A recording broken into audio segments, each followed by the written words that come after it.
The pitter-patter of rain can certainly be comforting on a dark night whilst trying to fall asleep. But it can also be used as a smokescreen for those out to get you. It's time to get comfortable and let the darkness take control. By the time I met Tyler, I had already heard about him from several friends, both male and female, at the small liberal arts college that I attended. He was strange, they said, very friendly but very physical. He would grab girls and pull them onto his lap, and when they tried to get away, he would laugh and hold them tighter, until one of our male friends forced him to stop. I made a mental note to avoid him. I was sitting in the school cafe with one of my male friends, who he knew, when he approached and tried to grab me for the first time. I don't remember what the conversation was or how long we had been sitting near him, but when he reached for me, I instinctively pulled away. He grabbed me and pulled me towards him, and when I told him to stop touching me, he began laughing. He didn't sexually assault me. His hands were on my arms, but when he laughed, his eyes were cold and humorless, and his grip on my arm tightened. I wrenched myself away and ran out the cafe. When a concerned male friend caught up to me, I said there's something wrong with him, and he's going to hurt someone. My friend walked me to Kmart, where I bought a pepper spray. The second time Tyler tried to grab me, he approached the group of people I was standing with and tried to put his arm around me. I turned around and said to him, "Don't touch me, and don't touch any of my friends. We don't like it. You're making us uncomfortable." My voice carried and people turned to look. He looked shocked and loosened his grip, and I left the cafeteria. He avoided me after that, and I thought it was over until I went back to the dorm one night and found that none of my friends were there. When I texted them, they said they were all in the gym and that I should come. So I went, and I found 17 girls there standing around the school dean. Tyler, I was told, had approached one of my friends in the gym, grabbed her by the hair, and forced her head towards his crotch. Every single one of the girls in the gym that day said that Tyler had, at one point or another, grabbed them and held on, refusing to stop touching them when they said no. None of them had reported it because he hadn't actually sexually assaulted them. He was just aggressive. But until that night, he hadn't crossed the line. The girls, including myself, all wrote down our experiences with him and gave our testimonies to the dean. Tyler was expelled, and I never saw him again, and hopefully never will. This creepy incident I endured some years ago. I am a 41-year-old male, but the following events happened to me in 1999, when I was 24 years old. It's important to mention that I had an average build and was never a tough guy. I was working the graveyard shift at a motel in Oregon. My job title was night auditor, as I was expected to compare the daily revenue with the figures in the computer. Occasionally, someone would check in around, but for the most part, I hardly saw a soul on my shift. My only other duty was to walk around the property every few hours to make sure there was nothing unusual going on. Checking the darkened property at night was always a bit creepy. The motel had a lot of rooms, and the larger parking lot offered a great many hiding spots for anyone who might be lurking. In my first few months, I had to chase off the occasional bum off the property or out the lobby, as they always wanted shelter and free coffee. But my typical night was extremely uneventful. Nonetheless, I was nervous about being antagonized by violent-prone weirdos, so I bought a big can of pepper spray and a mag light One night at 3 a.m, I stepped outside to check the property. It was midwinter and very cold, so I wore my coat. On the opposite side of the parking lot, a large man in a green t-shirt and jeans was marching purposefully towards one of the buildings. I thought it was odd that he'd be outside in just a t-shirt, since it was so cold that my face was stinging. He marched to a motel doorroom and tried to open it, finding it locked. I watched him intently. He marched to the next door and tried to open it, then the next one. "Excuse me," I said, somewhat loudly. The man stopped, facing away from me, his hand still gripping the door handle. I walked towards him, gripping my maglite and pepper spray tightly. It was obvious to me this guy was up to no good. "May I help you, sir?" The guy turned around and faced me. He was nearly 6.5 feet tall, looked muscular beneath a thick layer of body fat, had big, curly dark hair, with a thick handlebar moustache, and worst of all, was covered in blood. It was all over his face and the entire front of his shirt. Even his jeans were wet with blood all around the waist, groin and hip, and his pant legs were streaked with blood right down to the cuffs. Worst yet, he looked at me with a crazed expression. His eyes widened with irrational rage as his teeth clenched and fully exposed. He looked like a 40-ish escaped con auditioning for the role of Carey. The sight of this gore-soaked freak made me forget to breathe. He walked towards me with quick long strides that prompted me to click my maglite and shine it on him. The light reflected brightly off his face, informing me the blood was fresh. He was undaunted by the flashlight and maintained his course. "Sir," I said, "are you a guest at the motel?" He continued forward. The closer he came, the clearer I could hear this maniac's breath, which contained a growl with each exhalation. I felt it was obvious he was going to attack. "I have pepper spray and I'm ready to use it," I said. His growling became more vocal, and he seemed to hasten his step. At this point, he was about 20 feet away from me. A quick side note about the pepper spray. I bought that particular can because the label claimed it would actually fire a steam, accurately up to 15 feet. The blood-covered man raised his gnarled, bloody hands towards me, as though he intended to claw my face apart. I pressed the button on my pepper spray can, aiming high so that it would hit his face. The stream was powerful, and even had a bit of recoil that kicked my hand back. The beam from my maglite was also aimed at his face, so I could see the stream of liquid blast him directly in the eyes. It was so forceful that much of the blood on his face instantly washed away. His eyes and mouth snapped shut a moment before he stopped and did a clumsily half pirouette away from me. I stopped spraying at him. He emitted a long, loud shriek of rage-laden anguish and raised his hands to his face. "I'm gonna call the police," I said. I announced that in case he intended to resume his approach once his pain had subsided. "Don't think this is over," he growled. He turned and faced me with one eye partially open and a large glob of mucus hanging from his nostrils. "You are a dead man," he hissed. He faced the exit of the parking lot and staggered towards it. I rushed to the lobby, locked the big glass doors and called 911. They told me they'd send officers to make a report. The cops arrived minutes later and took my statement.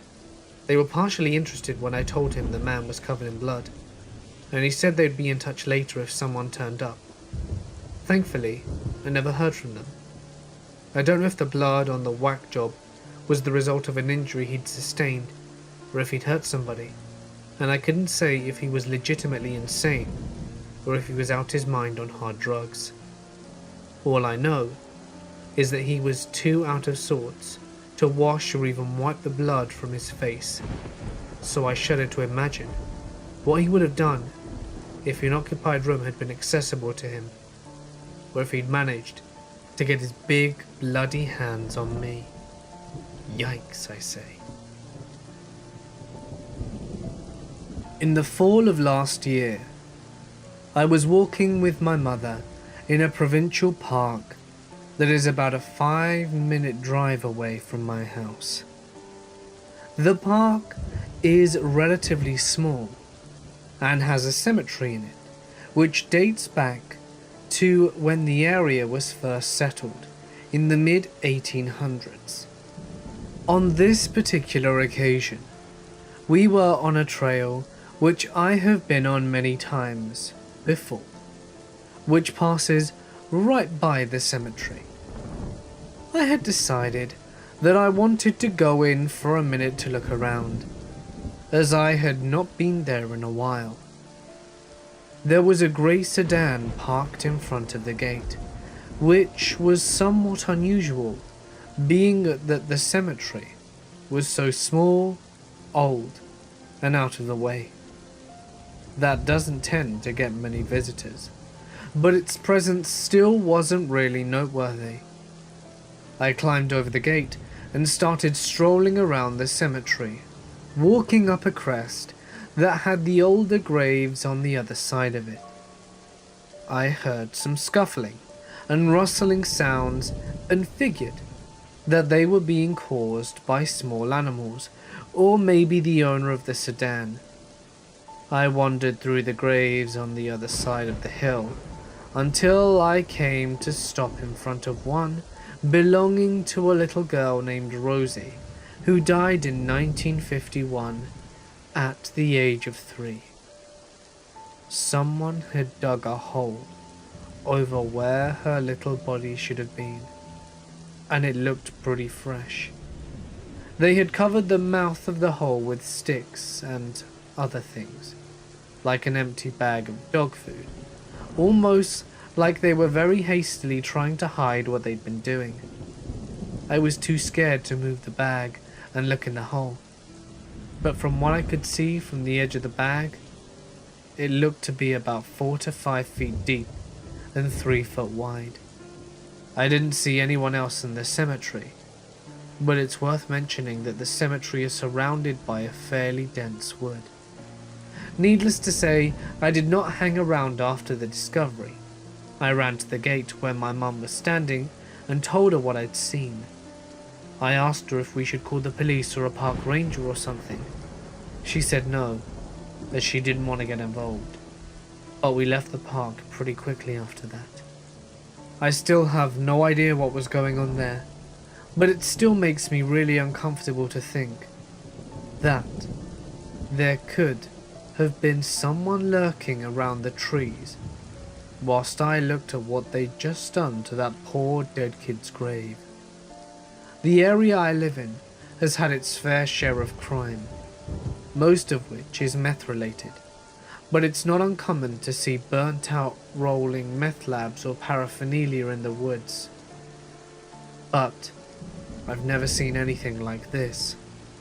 All I can think of is that for some messed up reason, someone was trying to dig up that little girl's bones. There's a man that hangs out at my work, who until lately I had deemed as harmless. I work at a gym, and this man has a membership but doesn't really work out. It's like he just comes to be social. He sits, drinks coffee, and bugs people. He's clearly mentally handicapped and very hard to handle. He is 50-something and wears short shorts and tight tank tops way too small for his body type. And he loudly and obnoxiously repeats himself over and over. He gets frustrated and said, "You know what I mean? It's really complicated, I can't explain it." After showing no signs of not understanding him, or even after we have learned to clarify, I understand what you mean. I've always been told many times that I'm the only person in the place that has any patience left for him, so I'm always very kind to him. When people complain about him, which is often, since he randomly talks at people all over the gym, I have told people that something isn't right with him, and that I know he's irritating. But he's harmless, and I don't think he has anyone. Lately, he has talked about every young girl that works there, told a story about a 17-year-old he met the other day, and how she was attractive, and he literally thinks every girl is hitting on him when they're politely responding to something he says, or when anyone is kind to him. Our gym has a pool, so the lifeguards wear swimsuits. Although they are one piece, and not at all revealing, he has started making comments about the lifeguards in their swimsuits, as they're all between the ages of 20 to 23. He has talked about asking out every female manager, or saying how he thinks one of them really likes him, because she said, "Hi, how are you today?" or something casual like that. He also makes up stories about employees, telling them they are interested in him, which I know because I asked her and she flat out denied it, and had no idea where he got the idea from. The most recent complaint I got about him was actually from a male member that travels and drives a semi, and parks it in our lot once a month when he travels and sleeps for a while before he comes in to work out. He said that this man has been very, very creepy to him lately, standing outside staring at him whilst he's in the truck, or sitting in his car watching him. Even if he has to get in his car and turn around to face him, he'll do so, just to watch him for hours at a time. His topic of conversation whilst talking to me last night? How much he would like to get a gun. I shudder to think what this guy could do, even though I thought he was harmless. I honestly don't want to find out. I lived in Germany for about 4 years recently because of the military. I enjoyed it a lot. It was something not a lot of people my age would be able to experience. One night, during the German Christmas festivals, I went bar hopping with my twin brother. I am a friendly looking girl, and I make friends easily. Oftentimes, I've been told by strangers that I am a charming person. When I drink, I become even more of a social butterfly. Well, that bites you in the ass when you're an unassuming girl, especially in a foreign country. So after about the third bar of the night, me and my brother were getting fairly drunk. It was cold outside and snow was falling. The night was pretty nice, and I was really enjoying myself. We went to our, unknowingly, last bar for the night, and sat at the front. There was this old Middle Eastern European man, about 40 to 50 years of age, who was sitting next to me. At first he was quiet, but eventually he spoke up and offered to buy me drinks. I was drunk and running out of money, so of course I said yes.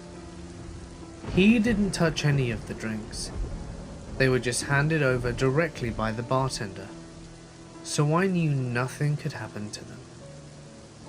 My brother and him started talking after a minute, and the man kept leaning closer to me, grinning and telling me he was royalty in his country. I just thought he was drunk, so I'd humoured him and told him it was cool. I asked him what he was doing in Germany, but he never specified. Eventually, he started leaning against me, patting my leg, my arm, acting like we were good friends. I was getting uncomfortable at this point, and even noticed the bartender was keeping an eye on him. Eventually, The man asked us if we smoked weed. My brother, drunker than I, answered yes right away, and the man was delighted. He said to us, "Look at me," that he could take us on his private jet to his country and have a party. That he said the best stuff we'd ever had would be there. Thankfully, my brother wasn't drunk enough not to notice this really strange situation. We laughed it off and said we can't leave the country, but the man persisted. He kept looking at me and telling me that I was his best friend and that his country was beautiful, and getting more and more handsy. At this point I stopped drinking, because when a strange man is feeding you alcohol and talking about taking you on his private jet, you stop taking the alcohol. The man pulled out his passport and showed it to us, saying something about how we could leave right now. That was enough for my brother to spring into action. My brother patted the guy on the shoulder and said, "Sure, but we need to use the bathroom." He looked in the eye, and I knew it was time to go. So I nodded and was like, "Yep, gotta pee, we'll be back." The man said, "We better be." My brother and I walked casually to the back of the bar and left through the emergency exit and found a cab home. So weird guy at the bar, let's not meet again. My best friend and I worked at a cemetery as groundskeepers when we were juniors and seniors. It was easy money. We got paid $5 an hour, but bear in mind this was in the late 1970s, mostly for edging and trimming and keeping the graves tidy. We raked a lot of leaves. We tore around the place in a souped-up golf cart with our tools in the back. It was annoying to work in the rain, and it rained often, but it was truly a gravy job, no pun intended. There were a lot of dead flowers to remove, and a lot of empty beer bottles, beer cans, and used condoms. There was a widow who left scribbled notes torn from a reporter's notebook upon her husband's grave, all of them completely illegible. Also, a lot of sodden stuffed animals that were sometimes mysteriously muddy on the graves of children. The creepiest thing I saw was a plastic drink and a wet baby doll that was burnt as if someone had gone over it and lit it with a blowtorch. That also had a multitude of big nails driven into its head. I kept the head and hung it from the rear of my car like a graduation tassel.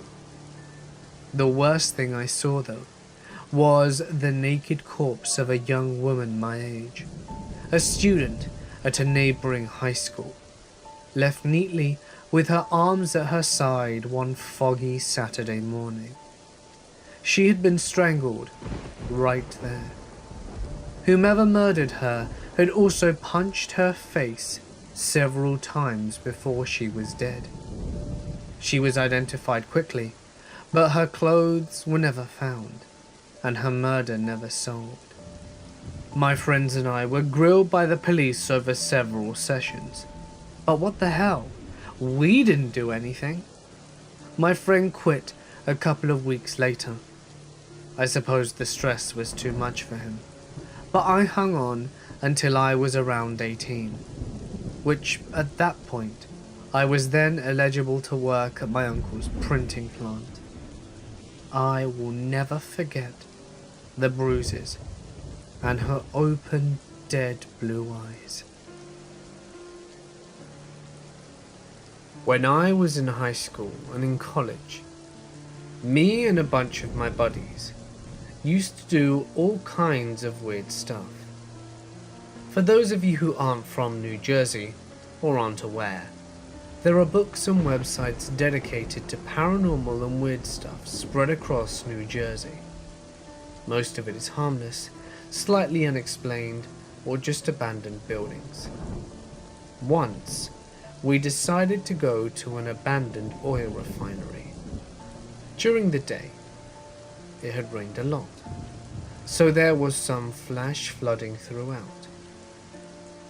It was probably around midnight, and we showed up and drove through the gate and were approaching the main building. Now, my buddy who was driving ahead of me has a Blazer at the time, and I was driving a small sedan. We get an eye distance of the building, and I notice there is a massive puddle, lake-sized water deposit on the ground. I'm thinking, I'm not even going to attempt to drive through that. My friend in his Blazer does so first, and I can tell it's deep. It covers up his whole wheel. My friends are in the passenger seat calling me a pussy, so I back up and floor through it. Pretty stupid, honestly, but we made it. We park facing the building, exit, and start peeking around. We were leaving about an hour later, and both of our cars were now facing the opposite direction. What the hell? Everyone is freaking out. My keys are in my pocket, and there are no spares. Who the hell turned our cars around? Also, we didn't realize it at the time, but all the water was gone. We all retell this story to this day, as there were about 8 or 9 of us present. We are still clueless as to exactly what happened. About 2 years ago, I was renting a house with my 2 friends. The house was incredibly old and had a wood stove and no furnace, and was pretty creepy at night. We lived off a dirt road with 2 or 3 other houses. So one night, at around 4 in the morning, I woke up to my friend coming home from work. He worked the night shift, and I heard him flush the toilet, and it kind of stirs me out of sleeping. I groggily opened my eyes and looked around my room. I noticed my bedroom door is still closed, but I see a man standing in between my bed and the TV. I lived in a pretty small room, so the distance between my bed and the TV, maybe 3 to 5 feet at most. I kept a fan running throughout the night between the bed and the TV, just to help me relax at night, and obviously to stay cool. I look at the guy, and he's just standing there. He's wearing a baseball cap, and it's down kind of low so I can't see his face. I notice he's wearing a grey hoodie, with his hands in the pouch, and wearing khaki shorts. I blink at him a few times, and say, "Hey." I get no response, so thinking it may have been my roommate's friend trying to play a prank, I speak to him again. "What's up, man? I'm trying to sleep, get out." He just stands there, hands in the hoodie pouch, shifts his weight a little bit, but still stands in the same spot, just staring at me. I get a little freaked out after seeing him move slightly, so being the pussy I am, I let out a scream and grabbed my pillow. When I turn back to swing my pillow at him, the guy vanishes. After sitting there dumbfounded for about 5 minutes, I realized the guy was standing exactly where my fan sits in my room. All my windows were closed, and my door never budged. Still freaks me out to this day. I work at a retail store, and I detest my job with all my heart. And because I was a dumb shit and said, "I'm always available," they routinely screw me over and put me at night. But I whine and bitch and moan, and I digress. It's okay working nights, since I get to see my boyfriend when he picks me up. boyfriend usually gets off at 10:30, but he doesn't leave until 11, so most nights I'd have to wait for him. On top of all of that, he has to make a 10-minute drive, so I usually wait an hour and 40 to 45 minutes, which doesn't bother me. He'd call me to tell me he was coming, and make sure I was still alive. Earlier in the week, an Uber driver kept asking me if I was someone named Lenore. I told him no, and he did it again, but this time he kept asking if I was sure. How the hell am I not going to know my own name? Fortunately, my boyfriend pulled up and honked at me, causing the Uber creep to speed away. I'm a paranoid penny, so this made me wonder if he'd been watching me and knew my boyfriend always came late.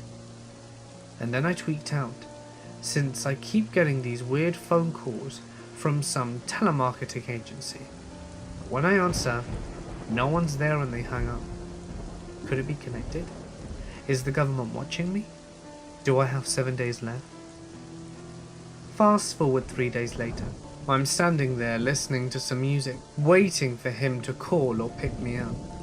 He finally does, and he starts cracking a joke about how glad he is the creepy Uber guy didn't answer. As we start shooting the shit and joking, this Indian woman comes up to me.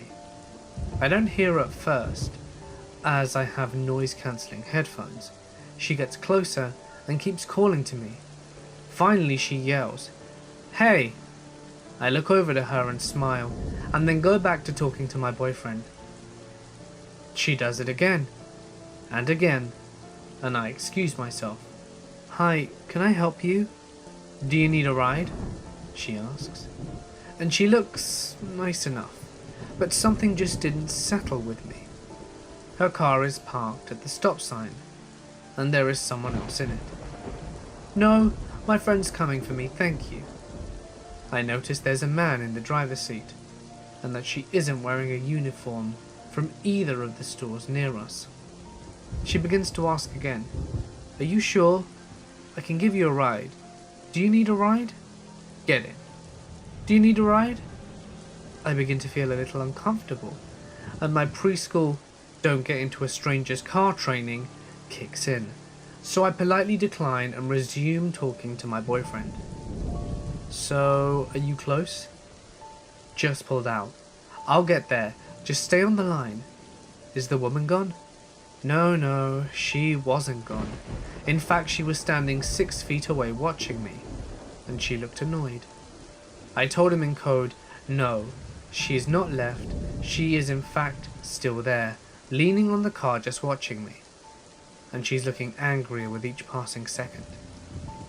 Out of the corner of my eye, I see the man tell her something, and she looks at me and begins interrogating me.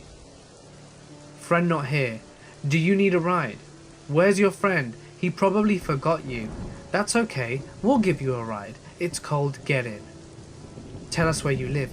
We'll drop you off. Do you need a ride?" At this point, she begins to get closer to me. I try to avoid her by moving to the further end of the plaza strip.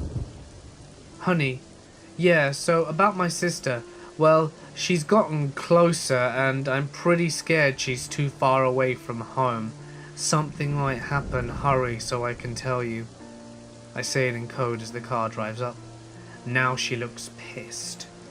"Get in the car now. We give you a ride. Get in now." At this point she opens the car and begins trying to get me inside. Literally pulling me, yanking me on my jacket. She's taller and bigger than I, and she tries to pick me up.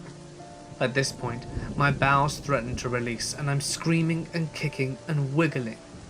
Meanwhile, I can hear him yelling at me that he's coming, and that he's going to call the police. Now my mind is running 1,000 miles an hour, and I'm panicking, thinking I'm going to get raped, or be some weird present for her husband, since she looks content with her efforts to kidnap me. "Get in! Shut up! I will not hit you! You need a ride! Be quiet! You come with us! You want to see our house? Very nice! You need a ride!" I start crying as she manages to get my torso in the car.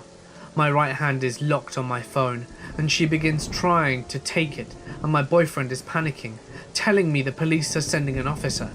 She shoves my face into her leather seats. Now my airway is obstructed, and she's not letting go of me. She's bigger than me, stronger than me, and she knows it. Her whole weight is on me. I try not to panic, so I don't black out from the lack of oxygen.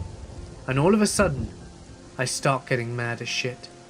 Her husband says something in Punjab, and she lifts one hand up and leans down trying to get something from the front. I immediately use the arms I'd been using to push myself off the seat and stab her in the stomach. She recoils, letting go of me a little, and I headbutt her, tossing my melon back as I scream. Fear-stricken and adrenaline-hazed. "That's my purse. I don't know you." Finally, my boyfriend pulls in. I bolt to his car as the Indian woman is sitting on the ground. After I shut the door, he speeds off towards his house. When we get back inside, I break down, blabbering about how scared and terrified it was, and how, if I hadn't had the opportunity, she might have actually taken me to her house and done God knows what. After this incident, the police officer they dispatched got there 20 minutes after, and of course didn't find anyone. My boyfriend talked to his boss, and was granted the ability to leave early for me. I'm still weirded out by cars stalling in the plaza. I was also a little upset that my war cry was a line from the King of the Hill. So, Indian woman and man in a black Toyota, stay the hell away from me. Last year, in May, I was on a yoga retreat in Thailand, in Koh Phangan.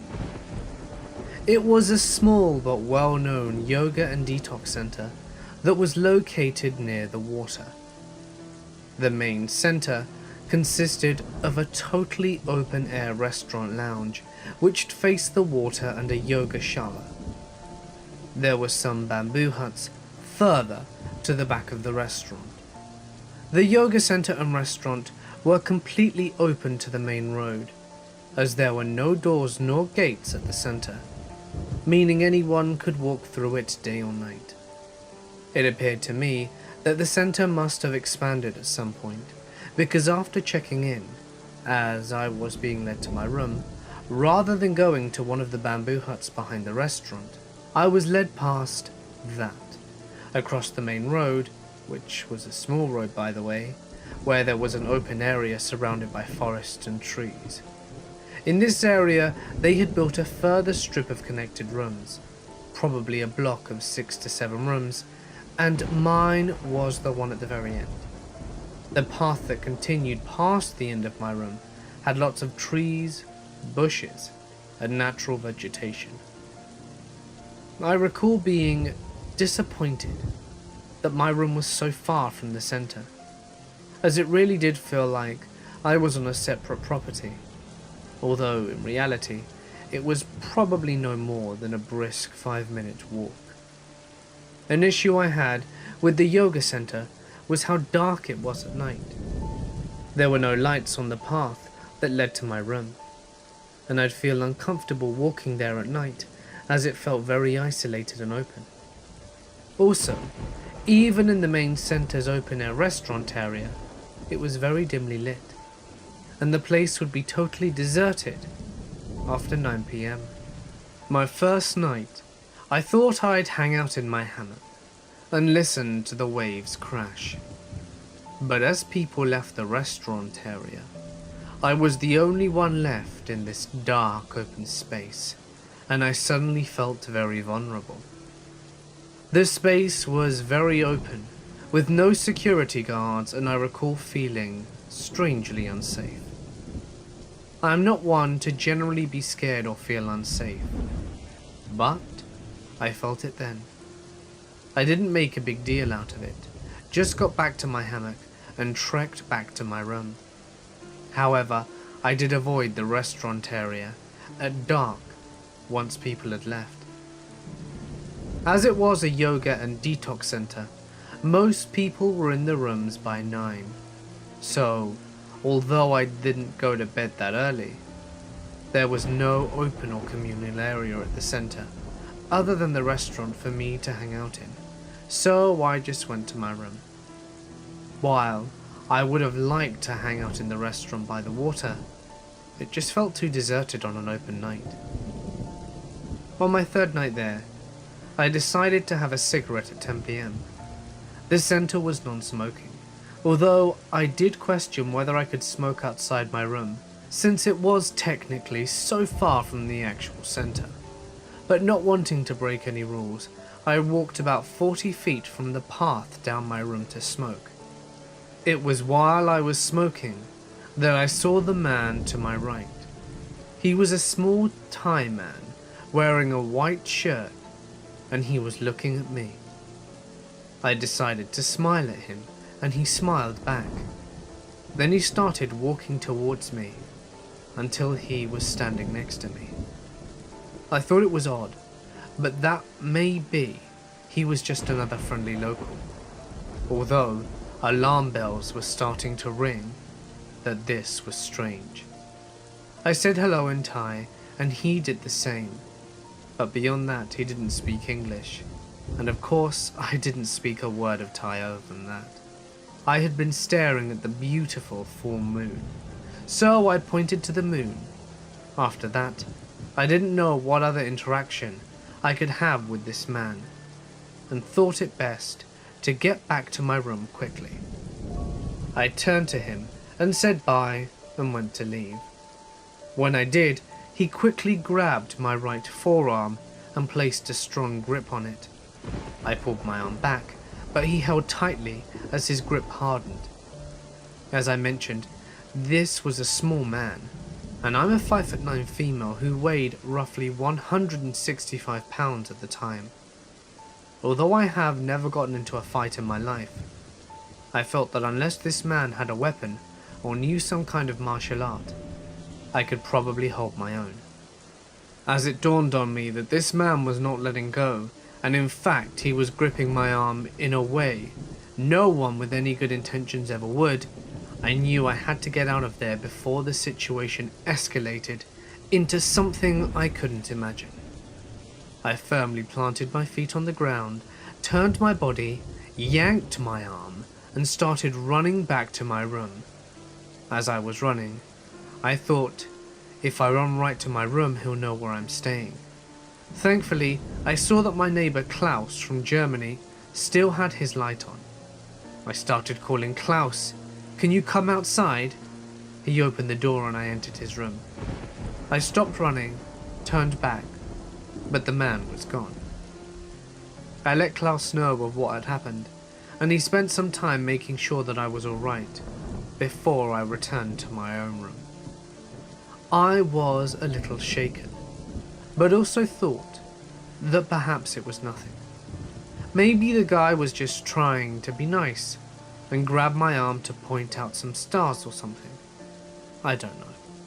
In the aftermath, I downplayed the significance of it and thought that perhaps I had just made a mountain out of a molehill. Though I did note not to smoke out there at night. 2 days after this incident, I see Klaus in the morning, and he tells me that the man who'd frightened me also scared another woman last night.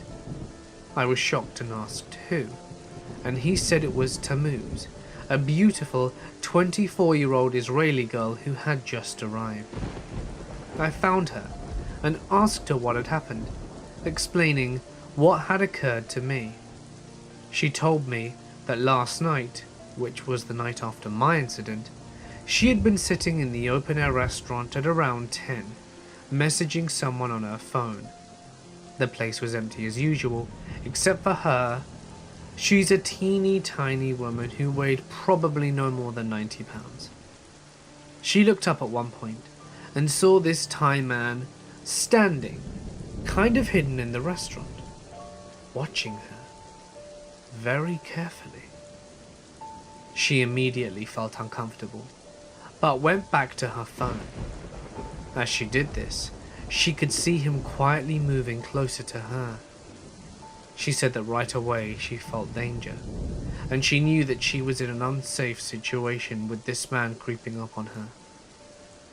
I asked her what she did, and Tammuz said that she recalled her training from the Israeli army, and when she was about 10 feet from her, she stood up, making herself seem as big as possible, as she's a wisp of a woman, mind you, and she showed me how she stood straight, shoulders back, chest forward, and arms firmly to her sides, but away from her body. She had a thick glass mug with her at the time, and she held this firmly in her grip. She didn't raise the mug, but made it visible and clear that she would use this thick glass mug as a weapon if need be. She said that as she took this stance, she looked directly at him and shouted out, "Stop!" She said the man stood there, looking at her for a few seconds as she held her position. She was a tiny woman, taking a strong offense rather than a defensive posture. He then turned and walked away. Tammuz quickly gathered her things and returned to her room. Like me, she never hung out in the restaurant after dark again, unless others were there. Tammuz and I shared descriptions and concluded that it was indeed the same man. Later that day, the manager of the center came looking for me. He looked very worried, and she told me she had just found out what happened. She asked me to tell her my story, and asked why I hadn't informed the center right away. I told her the truth, which was that although my gut told me this man was dangerous, my mind told me that it wasn't really anything to think about, and that perhaps I'd just misinterpreted the situation. Also, I had told Klaus in the immediate aftermath and felt comforted that I had a neighbor just one wall away. I did tell them though that I thought the path to my room needed lights, as it was completely dark at night and the room being so far away. They ended up installing lights on the path that same day, but also called the police, and we had an undercover police officer posing as a guest at the center for a few days. But nothing happened after that. Well, at least not for the next 7 days I was there. I hope it stayed that way since. For some background, I was a 22-year-old female at the time. It was the day after Valentine's Day, and I just found out the guy I was seeing was cheating on me. A coworker and I decided to grab some drinks at our favorite bar after work. We dropped my car off at home, which was 5 minutes away, and she drove. We were having a great time, and this cute guy was sitting near us and seemed to be alone. Figuring how I was newly single, I figured I'd chat him up. He was nervous and seemed shy, and we invited him to sit over with us. He was a bit socially awkward, but he seemed harmless. We got to talking about what we did for work. He told us he was a parole officer and also helped the local police at times. He had loosened up and seemed alright. So after a while, my coworker wanted to leave, and the guy said he should give me a ride to my apartment. I was a bit uneasy, but I did only live round the corner, and he did seem nice. So she left, and we continued talking. All of a sudden, his face turned into what I can only describe as shit your pants scary, as he proceeded to tell me that I needed to be careful, because there was a serial rapist they were looking for. Oh, okay, thanks, I said as I thought. Well, shit. I thought I'd certainly be safe with this shy, nervous, and socially awkward guy who didn't seem to fit the job. He'd just done telling me he did, as he told me about some rapist on the loose with this shit your pants scary look on his face. So instead of listening to my alarm bells, I took him up on the ride home. I was too drunk to walk, and cell phones didn't exist. So I thought, okay, it's 5 minutes. We get to my apartment, and I get out of the car, and he asks me if he can use my bathroom. I tell him no, my roommate is there, and I don't bring people in that she doesn't know. He keeps asking and getting irritated, and my alarm bells are going off, and they are screaming at me to get the hell away from him. The front door to the complex is locked, and you have to be buzzed in, or you're shit out of luck. I take my key and have it ready to go so I can quickly unlock the door. At this point I decide to make a run for it. Full on sprint mode, like I'm Jackie Jockner Kersey. I caught him off guard and had the good head start from him, and he begins to chase me. I shoved that key into the door and slammed it shut behind me and booked it up the stairs as if my life depended on it. I could hear him banging on the door as I got to the stairs. I ran all the way up the 5 flights of stairs, ran into my apartment and locked the door, then cried as my roommate stared at me in horror.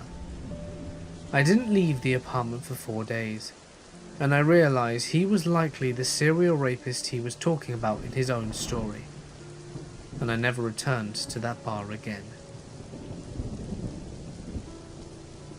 I grew up near an abandoned house. It was along a road that was often travelled by me and a few friends. In all the times I saw it, there was never a spark of life in the house. The windows were always dark, the door always closed and barred up. So one night, me and some friends had nothing to do, so we decided to go to the abandoned house and check it out. We drove by it and were immediately caught off guard. The drapes were open, the lights were on, and the ceiling fan was turning ever so slowly in the living room. We couldn't believe that someone actually lived there. A unanimous decision was made to nope out of there. Fast forward 2 weeks later, we are walking along the street and stopped in front of the house. It was dead as ever, not a single light on.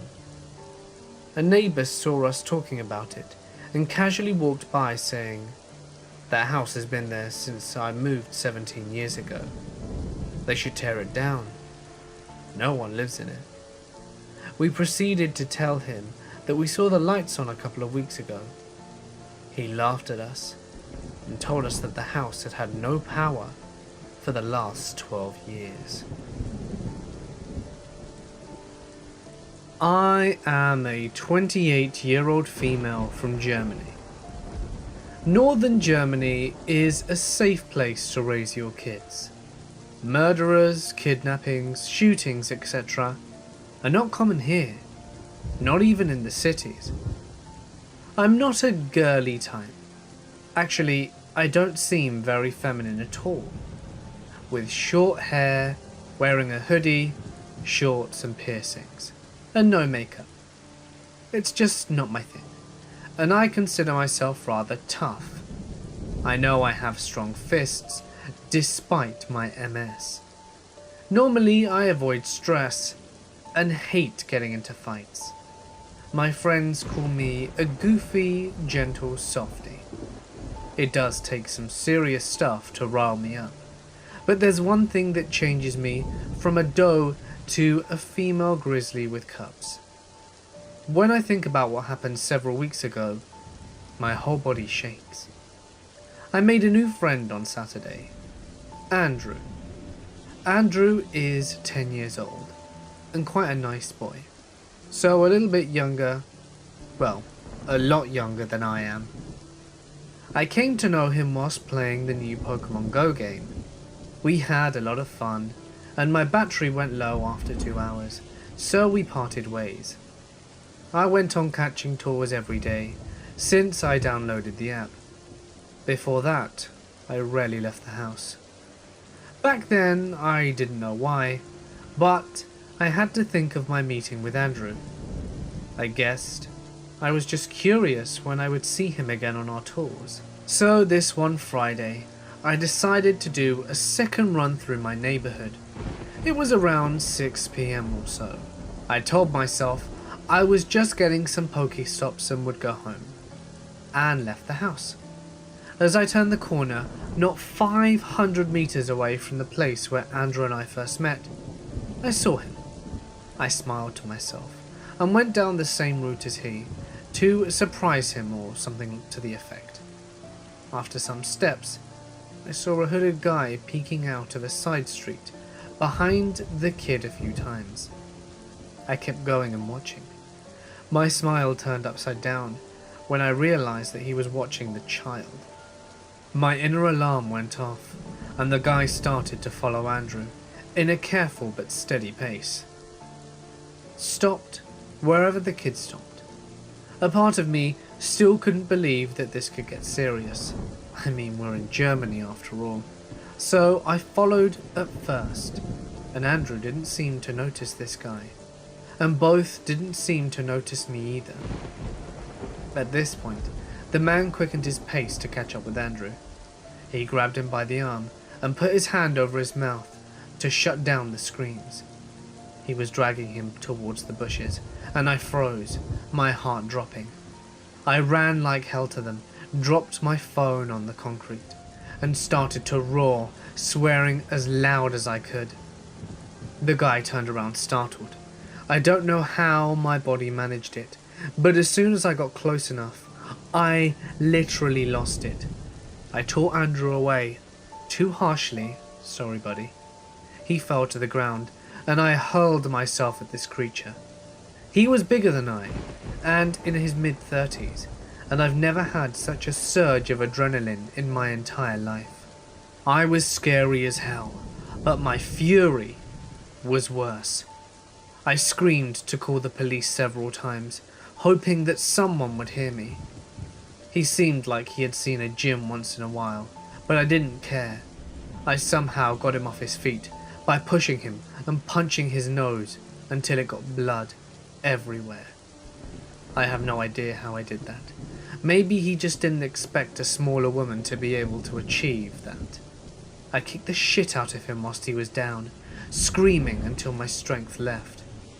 When he got back to his feet, he glared at me, growling at me, calling me a stupid bitch, telling me that I regret it, and drew some kind of hunting knife, a large one at that. I knew he'd come right for me, and I thought he'd stab me. In my mind, I knew I was going to die right there and then.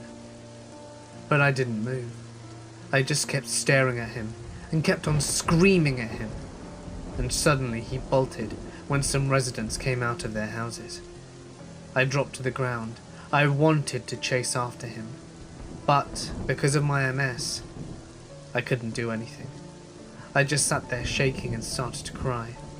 I looked around to see if I could spot Andrew. He had gotten away and watched from a safe distance, clearly as shocked as I was. When the police came, we told them what happened. I gave Andrew my contacts so we could keep in touch, and the police drove Andrew home, and he insisted to let me come.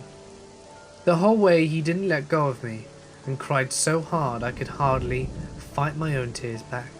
His parents thanked me 1,000 times for saving their child. The police called me the next day to invite me to do a full report, and they informed me that this bastard is wanted for several sexual assaults on young women and children.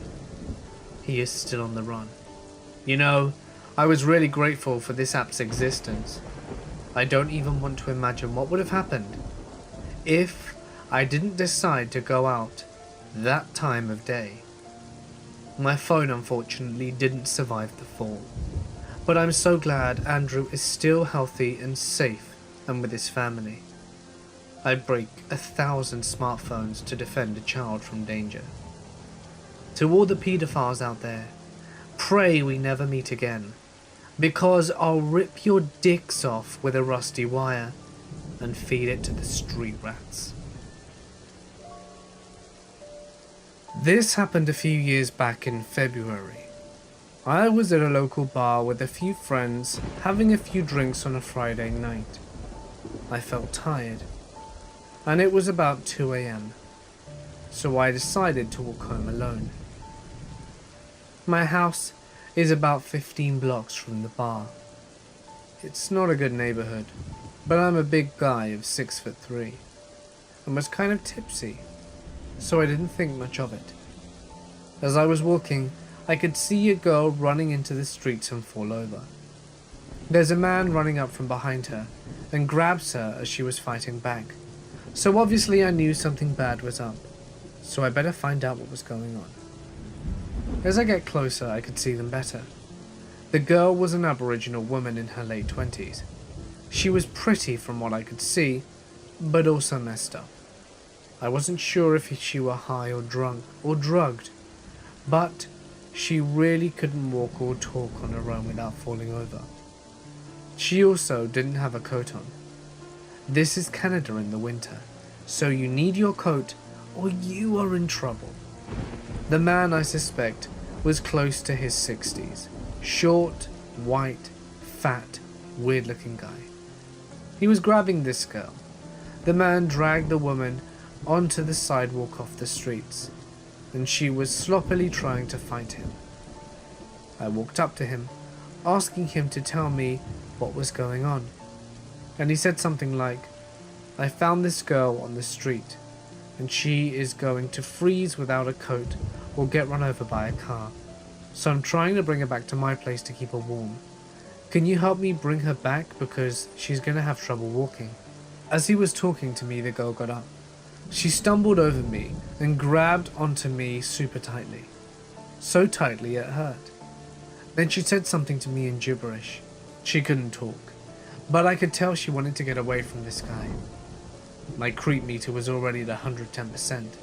And a creepy guy wanting me to bring a drunk or drugged girl to his place when she doesn't want to have anything to do with him is obviously a big red flag.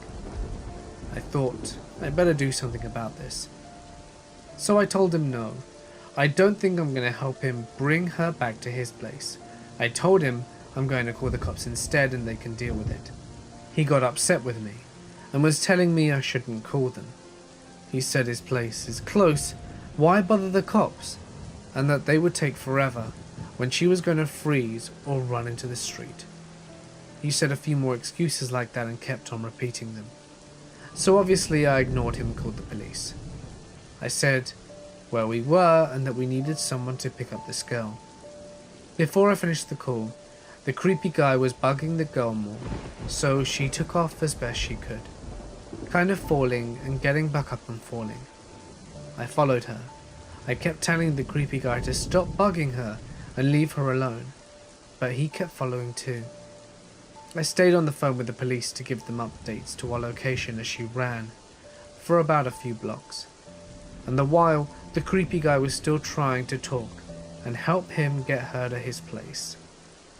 The creepy guy finally realizes that my assistance was never going to happen, so he grabs her again and starts to pull her, and she tries to fight back. Before I can do anything, the cops pull up, sees the two of them struggling in the street, and I inform them that they can now deal with this and walk away. As I walk, I hear the creepy guy telling the cops that they need to help him bring her back to his place, and they respond like he's a rapist, which he very well may have been. Last year, I signed up for yoga lessons. A friend from my old work had already signed up there, and she was very enthusiastic about it. Also, it was a nice way for us to do something together, since we didn't get to see each other as much after I quit working at the same store. The only annoying thing about it, though, was that it was pretty far for me. I had to take the metro, then walk for 10 minutes to the tram to get to the place. For those of you who don't have trams in their countries, it's basically a metro, but above ground. You could even say they're small trains that go through the city. Now, I don't mind travelling that much, and I enjoy going to the yoga lessons, so all in all it was worth the travel. The only thing I didn't like it was the time. Our lesson was every Monday between 6 to 8. It's kind of a strange time, because it was between dinner time, so I never ate before going there and had to wait till after yoga class was over. I always stayed a bit longer as well to chat with my friend, and by the time I would get home it would be between 9:30 and 10. Anyway, these yoga classes were always during the fall and winter time. They would close for summer vacation and would get dark out really fast during the winter, and for some reason, whenever it's dark out, it seems to creep me out too. I was coming out of the subway to get my bike. I parked my bike near the subway entrance of our small shopping centre, and during the day it's always crowded with people, which actually make me feel safe. But when the mall is closed and it's dark, it all looks abandoned and is actually pretty creepy. I then noticed this guy and a woman coming out of the subway with me. By their conversation, I could hear this guy was trying to hook up with her, but the woman had rejected him. I think she was already seeing someone or something. So they said their goodbyes, and I just knew I had to move fast. Otherwise, I was afraid he would try and talk to me, and I seriously didn't want that. I was already trying to find my keys, but whenever I try to do something fast, things go wrong. And of course, this time, it wasn't any different, and I dropped my keys. By the time I finally found them, he had spotted me and stopped right in front of my bike. I could slap myself for being so slow. He started to talk to me and said that he was looking for a woman to make him happy. He asked me if I was single, and I said yes. Sometimes I wonder if I am too honest and nice, but then again, even if a girl is single, we don't have to be interested in every guy that talks to us. The more we talked, the closer he got to me. Eventually, he was all in my personal space, while I clumsily tried to back away, but ended up being stuck between my bike and he. It took a bit of a creepier turn when he grabbed my hand and put it on his dick while saying, "This is all yours."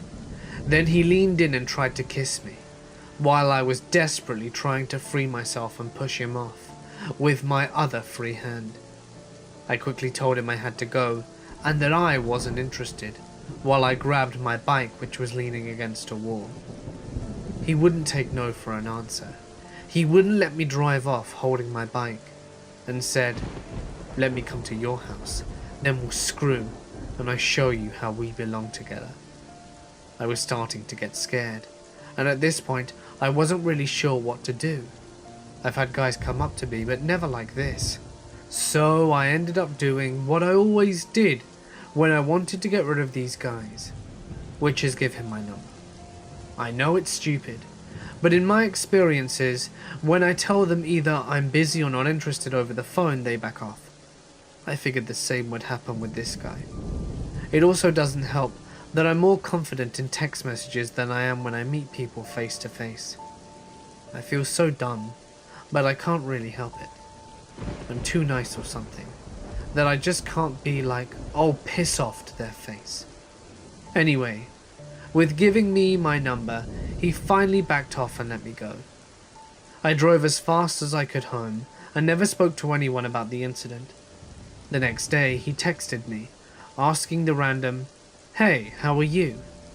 I told him I wasn't interested in hooking up with him. He got all pathetic, saying he was alone and he needed love.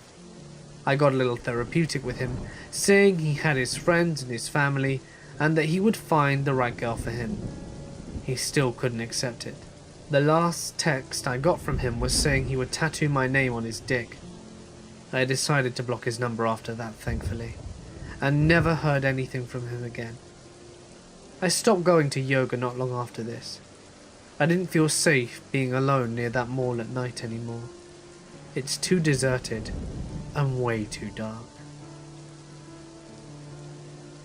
It was the summer of 2000, and I was working second shift about an hour away from home. I was 18, and it was my first real job after leaving high school, and I was getting paid pretty decent money for the time. I actually liked the drive most nights. It was a long stretch of highway once I got out of the city, and it gave me some time to unwind and decompress from my shift. I had made the drive every night for a few months, so it was very familiar, and most of the time I was pretty much on autopilot. I always joked that the car knew the way home. One night in particular stands out, and I will never forget this as long as I live.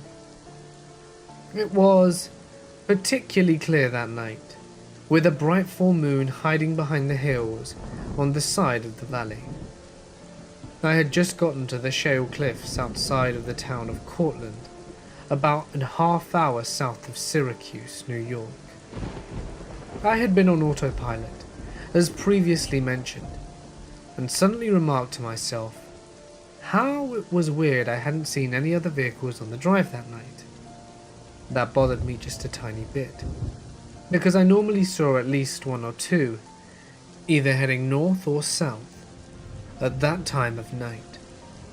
I noticed at the time too, that my music wasn't playing. That didn't strike me as too odd, because this was the era of portable CD players and tape adapters, so I figured that my batteries were dead and that I forgot to plug in the adapter. I heard very little besides the hum of the engine in my decrepit late 80s Buick and the wind noise at 70 miles per hour, until I rounded the last bend before the village of Homer. I hadn't seen any vehicles, but now I heard another one. Somewhere very close was a classic muscle car, brandishing a very throaty V8 engine. That was when the headlights appeared behind me. They didn't come around the bend, they just turned on, maybe 4 car lengths away. They were piercingly bright, actually causing me to squint as they got closer. I gripped the wheel with every bit of strength I had, expecting to get rear-ended at any second. The car got so close that I couldn't even see the lights behind me, but I was still having trouble seeing because of how bright they were. I tried not to panic as my heart pounded away. I didn't know what the hell was going on, but I tried my best to remain calm. I held my speed, and after a few seconds that felt like an eternity, the car whipped into the passing lane and rocketed past me like I was standing still. The car just got past my front bumper and moved back over right in front of me, and then slammed on their brakes. I clenched the wheel so hard that my knuckles cracked. I let out a string of obscenities that would have offended a sailor and waited to rear-end the car.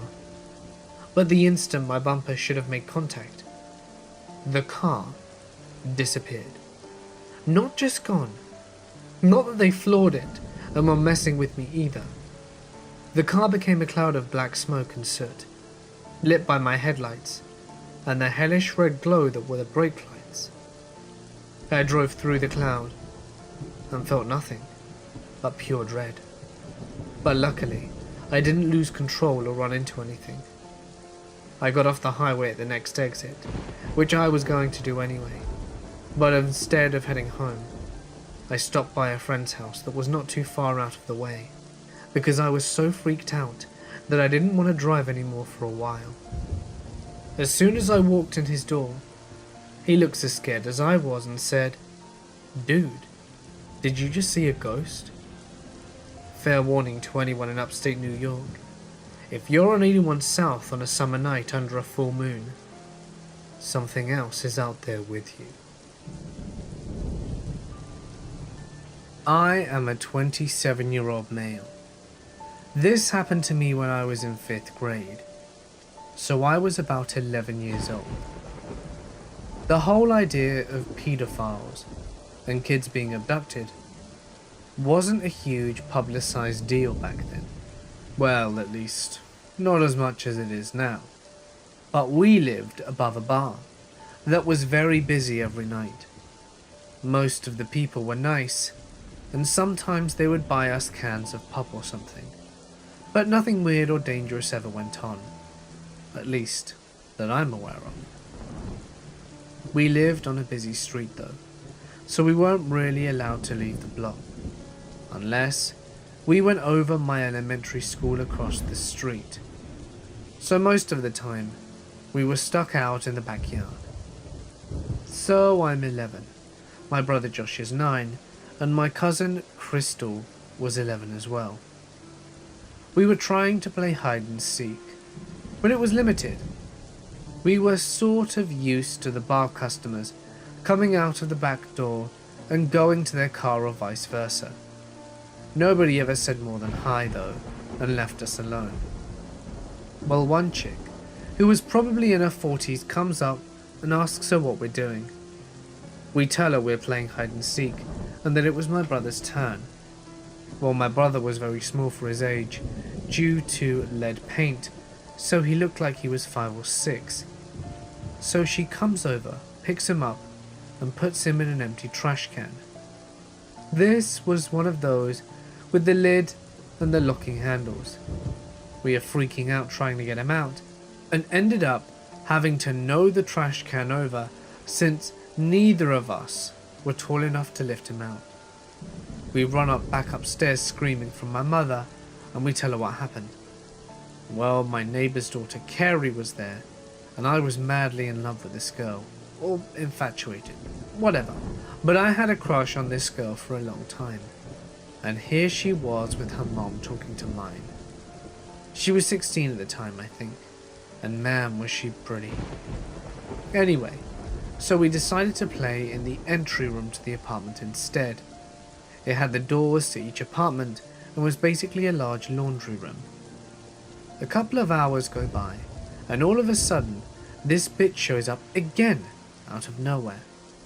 Apparently, she made note of us going back upstairs, and remembered it later in her drunken stupor. Josh and Crystal run inside, but when I got up I twisted my ankle, and so this chick grabs me by the arm and tries to pull me out the door. My neighbour comes running out, and her daughter grabs my other arm and starts pulling. So I got a drunk chick trying to haul my ass out the back door for no apparent reason, and my childhood crush trying to save my life. It was like magic. Carrie pulled my arm and made this chick stumble, and then punched her in the mouth as hard as she could. Next thing I knew, I got Carrie with her arms around me, trying to comfort me. So it wasn't all bad. But anyway, I still had to go to the doctor because my arm was all screwed up. The next week, this chick came by with the police, and apparently had a much different story to them, and somehow thought that Carrie and I were going to be paying for her hospital bills, but that she wouldn't press charges. Well, there were 3 kids, a teenager, and 2 adult witnesses that told the cops a different story about a drunk woman trying to adopt a kid.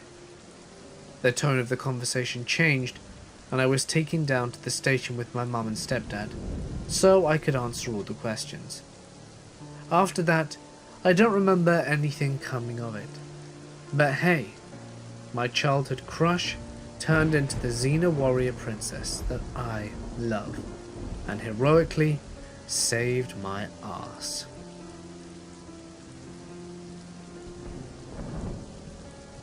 This happened last year, and I'm thankful that it didn't end poorly.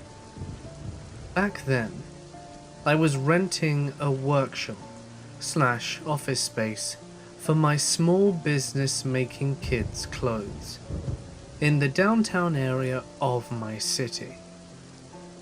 I hadn't bothered to put up signage outside at all, because the space was used as a workshop and storage for production, so very few customers would ever be coming by. I also didn't post the address of my business on my cards. This city is better known as the armpit of Ontario, the South Side houses, and a lot of crime and drug users. Naturally, some of these folks end up downtown during the day because there's a methadone clinic nearby, but I'd never had a problem. My space was at the back of the building, and the other offices were used by companies with little to no foot traffic outside of their regular staff. My staff came in on Monday, Wednesday, and Friday, but I would go in by myself on the odd Tuesday if there were enough work to support it. When I was there alone, despite being a tiny woman, I never locked the main office door until after 5 p.m. because I felt safe. On this particular Tuesday, I'm working away in the middle of the day at the back office. I'm playing music because I'm solo and trying to remain motivated. Somehow over the music, I hear the hinges of my front door squeak like someone has just come in. For reference, the main door to my space opens to a hallway. My office has 4 rooms, one large workshop to the left of the entrance, one smaller office directly across from the entrance, and 2 offices off to the right. The farthest one, to the right, is what I call the back room.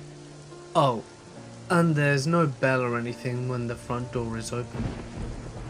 After hearing the squeaky hinges, I pop my head out of the back and see that no one's at the door in the hallway.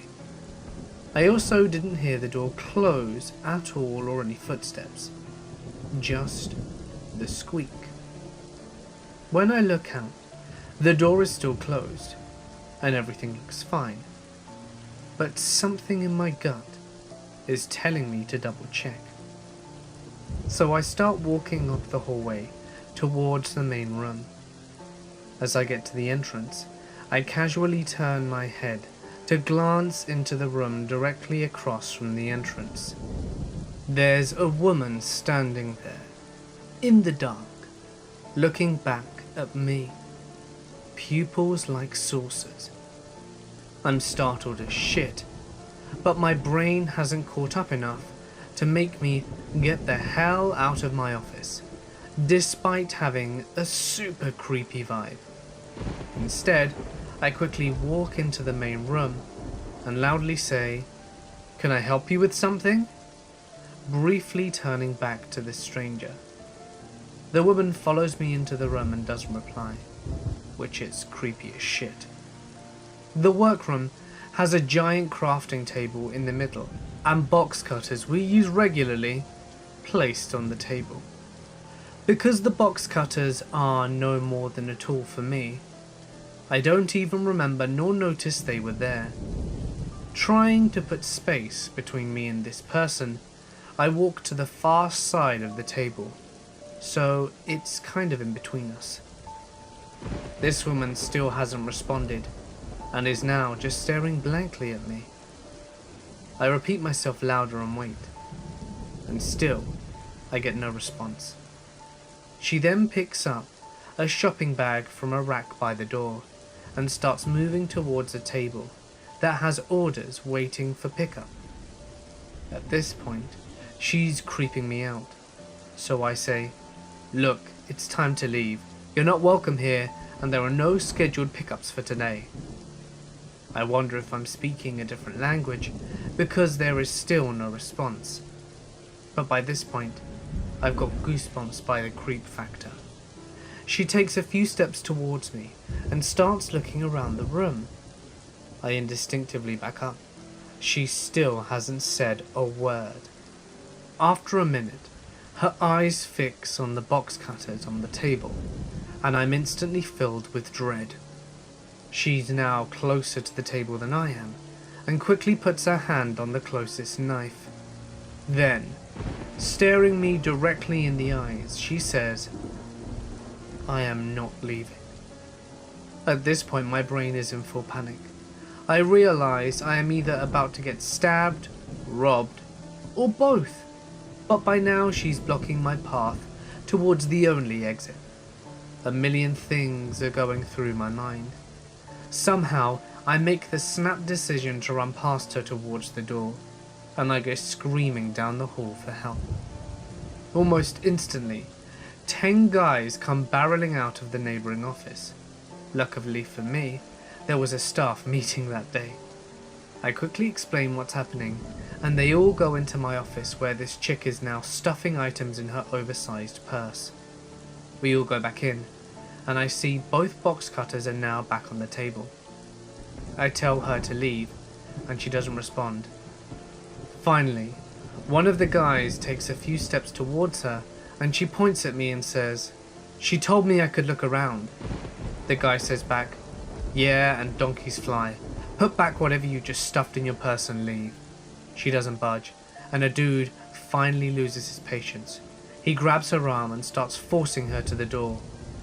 She finally leaves, and I call the cops. The best part, the cops don't even come to take a report. They tell me on the phone that because she didn't say that she would stab me or verbally threaten me, there's nothing much to report unless I can tell them exactly what she looks like. I call back later after a quick inventory check, and no one from LE follows up until a week later. There's a video of her in the main lobby for the offices, so I offer that to them. I also give them a description and repeat what happened. Turns out they know exactly who she is. She's a known drug addict and prostitute who has a long rap sheet and is prone to violence. How she found her way into my workshop, or why, I will never know. But to this day, it still gives me the creeps. I will start by saying that the following encounter is my own story, and as real as it gets. The story takes place in Michigan in the late 90s. I am 26 now, but was a young 8-year-old then. It was Hallows Eve, or the Devil's Night for some, and I had chosen to stay at my grandma's this night. Now for a little background as to why this plays an important role. It was an old Victorian home that was once an infirmary, and bodies that family members did not claim had been buried in the basement. The lone area of dirt in the furthest corner could tell 100 stories. But hey, they got a 5.5 bedroom, 3-story Victorian home for cheap. Who can complain? There have been numerous paranormal activities reported by my family, ranging from hearing voices, being choked in their sleep, and things being moved around at night. I would soon experience my first, but not my last. After getting ready for sleep, my 2 brothers and myself had climbed into bed to finally catch some shut-eye. While I was sleeping, I suddenly had the urge to awake, almost as if my alarm had gone off in my brain. I would soon find out why. There it stood, within reaching distance of my 8-year-old arms. There was a figure. Now I would imagine it was much taller than myself, but from where I lay, it may as well have been a giant. It made no sounds nor motion. So I took the opportunity to kick my brother, who lay at the feet of my bed. This effort would prove useless, so there I remained, paralyzed with fear. I am only able to ever so slightly shift my eyes. As I do, I would soon regret it, for upon my eyes there was an even greater horror. Outside the window, where I expected to see the moon illuminating, hovered an eyeball instead. No, not a human-sized one. Literally, where the moon would usually lay claim to the night, a giant eyeball had eclipsed it. My eyelids slammed shut, and I didn't fall asleep for the rest of the night. I am finally relieved, however, when I see the subtle orange glow through my eyelids. The terror was over. I had made it through the night. Believe this story or don't.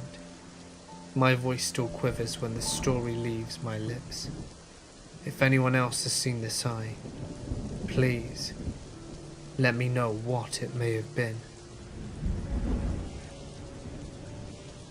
It's a very old cemetery, a good few hundred years.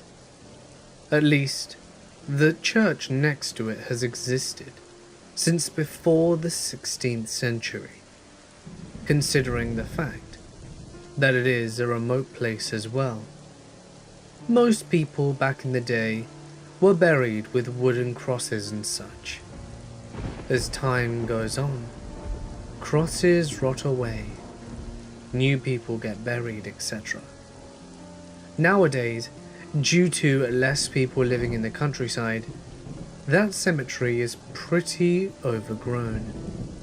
It's a really pretty place, and it's sad. Anyway, so someone was taking care of their relative's grave, and decided to expand the area around the grave for some particular reason. For some reason here, we are not particularly fond of grass, rather a well-leveled ground with Zen gardenish lines made up with a rake. The person removed the grass and were neating the place up with a rake when they raked up white hair from the ground. They freaked out and left, leaving my relative and the cemetery attendant to find out what is essentially hair coming out of the ground. She reported it to the church, and supposedly they reburied the body.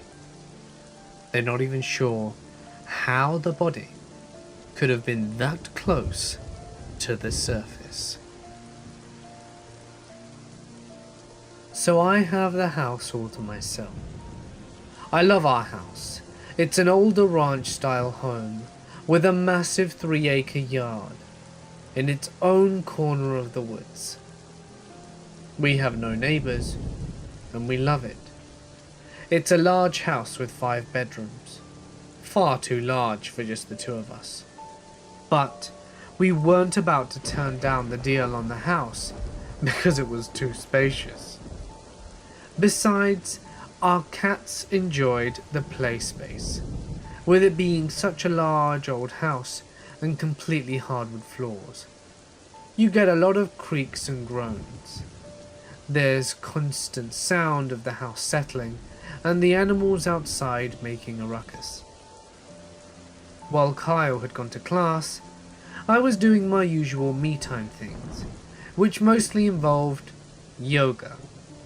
I also painted my nails and had a glass of whiskey while watching the ID channel.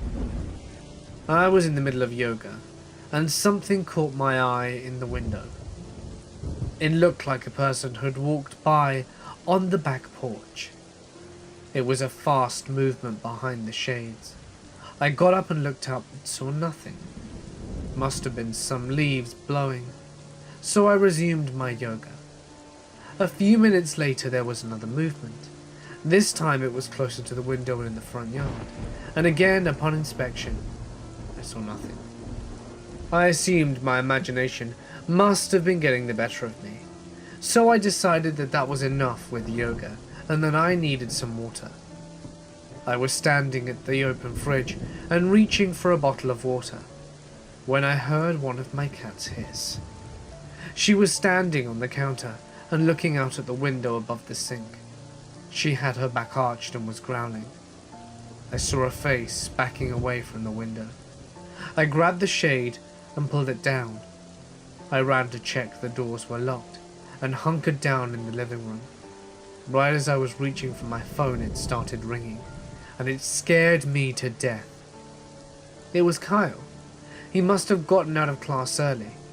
I answered the phone and immediately started rambling and telling him to hurry because someone was looking in the window.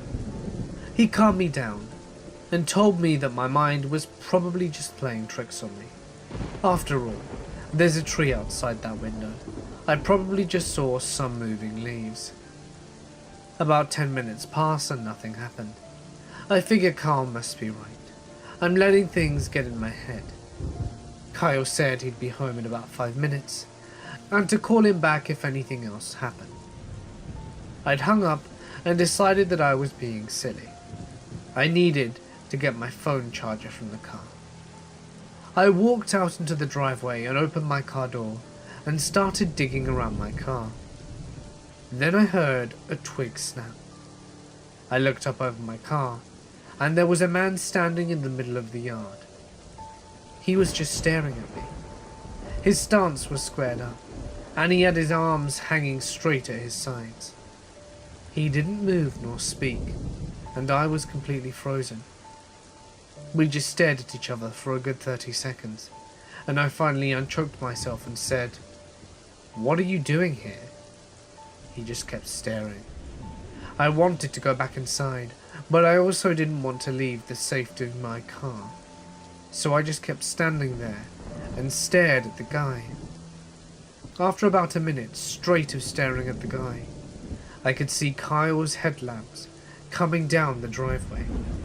The man very slowly turned around and walked towards the woods, disappearing into the trees. I met Kyle at his car and I was screaming. Kyle told me to go inside and lock the doors, while he went with his flashlight and ridiculously huge wrench to inspect the property.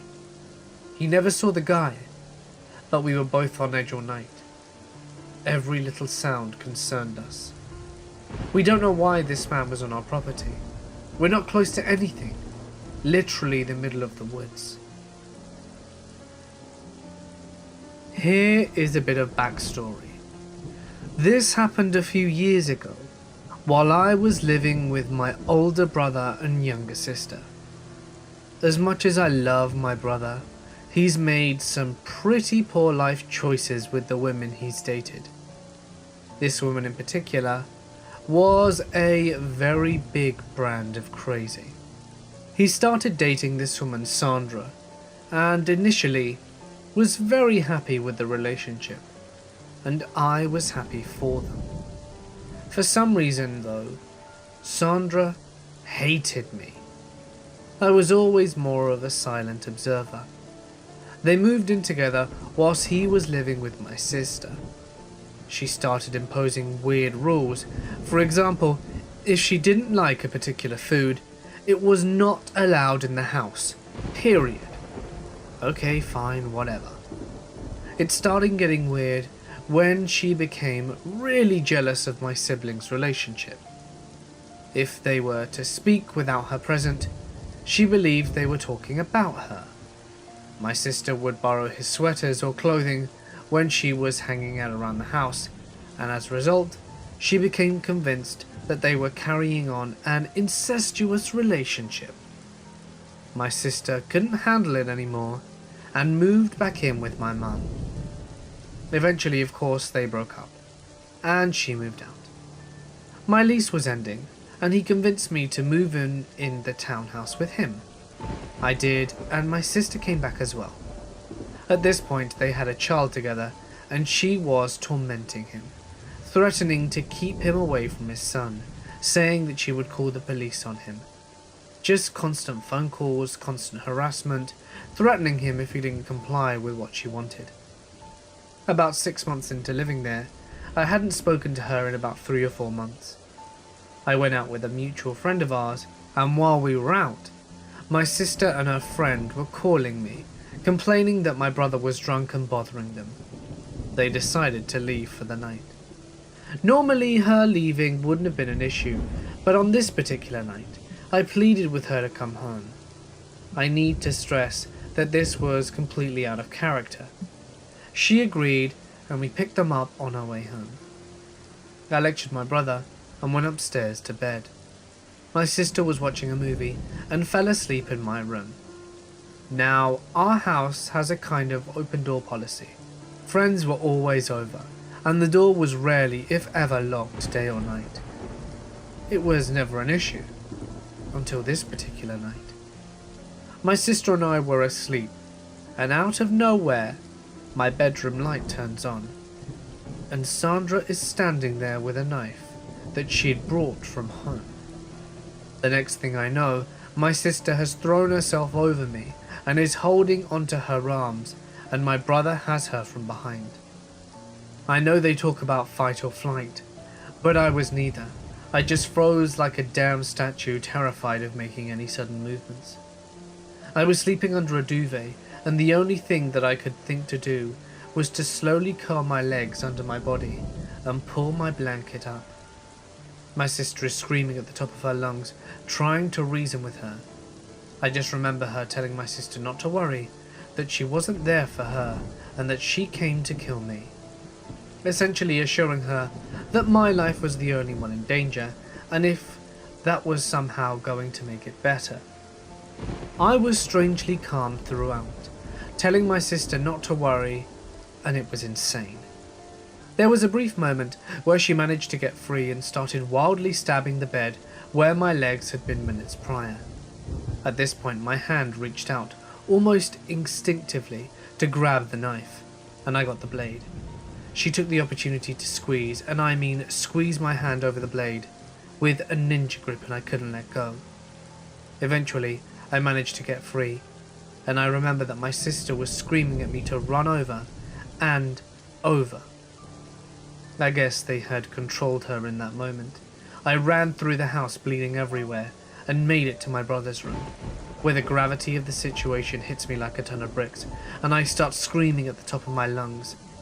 I compose myself enough to dial 911, where I start screaming at the dispatcher that I'm going to be murdered over and over. The next thing I know, there is a banging in the bedroom door. My sister later told me that she had taken the knife and thrown it behind the bed. Sandra was downstairs and found another one and hid it in her pants under her shirt. She comes back and her voice has changed, and I hear her say, "Hey Amy, come out, I want to talk to you." My sister's telling me that she's not going to hurt me, and my sister at this point sees the hidden knife. Sandra then starts screaming that she knows where I work, that she knows where I go to school, and that if I don't come out, she's going to find me one of these days and finish off what she started. Then the loud banging on the door ensues. I take this as my cue to create a bit more space and run into the bathroom, and in the bathroom, I lock the door. My sister's friend, who was in the room the whole time, comes into the bathroom with me. I have no recollection of this, but apparently I tried to stick my hand in the toilet to clean off the blood completely out of my mind. I was still on the phone with 911 when I hear, "Police!" The police took her and knocked on the door, and I let them in and fell into a heap on the floor and was absolutely hysterical. Throughout the whole ordeal, the one thing that stuck out with me was the fact that I was sleeping. There's something about being awoken like that that scars you, especially when it's an unprovoked attack. To this day, I have a near impossible time sleeping alone in the house, and I always have a knife beside my bed. It's not much out of fear that she'll return, as it is that I came to the realization that anything is possible. If you look at someone the wrong way or upset them without realizing, what's to say they won't find out where you live and try and stab you to death in your sleep? I am absolutely certain my sister saved my life, and I'm glad I told her to come home that night. If I'd been sleeping alone, I may not have been able to share this story. I definitely learned to lock the door, and that people were capable of crazy things. Everything was really poorly handled, in my opinion, by the police. They released her the next day, and I wasn't informed. The police didn't even charge her with assault. The Crown, however, did eventually. I was contacted, wanting to confirm that I wanted to drop the charges because her lawyer claimed that's what I wanted. In the end, they charged her with assault and possession of a weapon. No jail time, because it was a first offense. I was seriously pissed. I am a 22-year-old male. I live in a pretty weird part of Sydney. not overly dangerous, but with a lot of druggies and weirdos who can really creep you out late at night.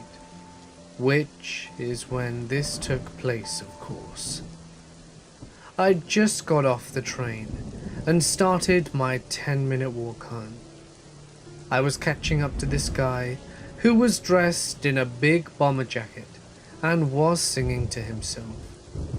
I just figured he was another local oddball and kept walking along next to him, wishing I'd remembered my headphones because his singing was shit.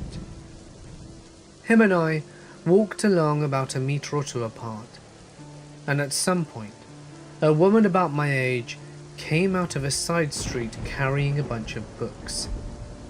We were all walking together in a nice, awkward sort of situation as this guy sung, when suddenly he piped up and said to the girl in a creepy, raspy voice, "Excuse me, but why are you carrying a book about Bikram yoga?"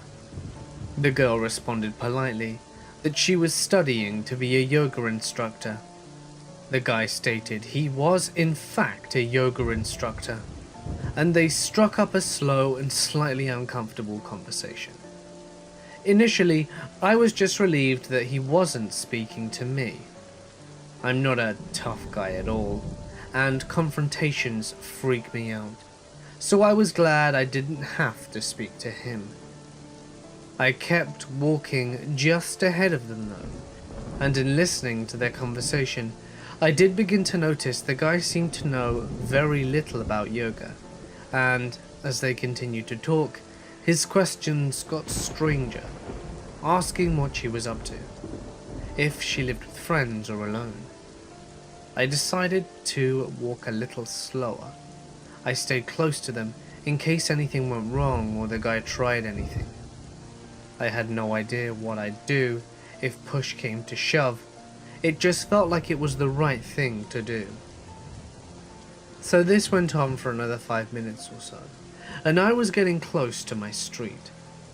The girl was obviously uncomfortable and just wanted the conversation to cease. I was almost at my corner, and feeling my job as a gentleman was done, I decided to just take one look over my shoulder before I left them. I looked over my shoulder and stopped mid-stride. The guy was walking with the girl on his right, and in his left hand, obscured from her view, he was holding a knife. I stopped and stood there like an idiot. There was no one else around except the three of us now standing still, and the guy looked at me and shook his head, giving me a "just walk away buddy" kinda look, with anger in his eyes. Then I almost jumped when I heard a car horn, and I looked across the street to see a parked dark blue car with a man in the driver's seat. He too was shaking his head at me, with that sort of look that said, "Get out of here before something bad happens." This was a joint effort, and thinking back, I can remember car headlights following us for most of the way. I just hadn't taken any note of it. It seemed like this was a joint effort by the two creepers.